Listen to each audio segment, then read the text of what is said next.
திருவள்ளூர் மாவட்டம் மீஞ்சூர் பகுதியில் 100க்கும் மேற்பட்ட வீடுகளை மழைநீர் சூழ்ந்திருக்கிறது. 1வது வார்டிற்கு உட்பட்ட கலைஞர் நகர் குடியிருப்பு பகுதியில் 100க்கும் மேற்பட்ட வீடுகள் அமைந்துள்ளன. இந்த குடியிருப்பு பகுதிகளை மழைநீர் முழுவதுமாக சூழ்ந்திருக்கிறது.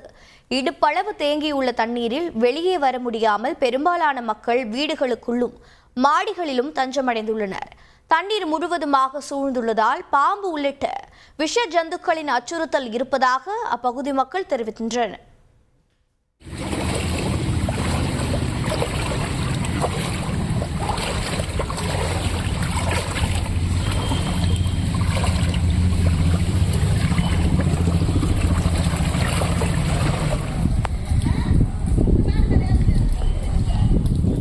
இந்த மழை வந்ததுல தண்ணி உள்ளதான் இருக்கு. யாருமே இது பண்ண மாட்டேன்றாங்க. காய்கறி வாங்குறதுக்கு கூட ரொம்ப கஷ்டம் தான். இருக்கிறத வச்சுன்னு சமைச்சுன்னு சாப்பிட்ற மாதிரி தான் இருக்குது. மழை டைம்ல தான் குழந்தைங்க வெளியே வரதுக்கு தான் எனக்கு ரொம்ப கஷ்டமா இருக்குது. பூச்சி பூட்டெல்லாம் உள்ள வருது. நைட்டு கூட பாம்புங்க உள்ள வருது. இந்த தண்ணி எடுத்து வர வரைக்கும் நாங்கள் இதில் தான் நடக்கணும், இதில் தான் இது பண்ணோம். கரண்ட் இல்லாததுக்கு அதுக்கு குடிக்கிறதுக்கு தண்ணி கூட இல்லை.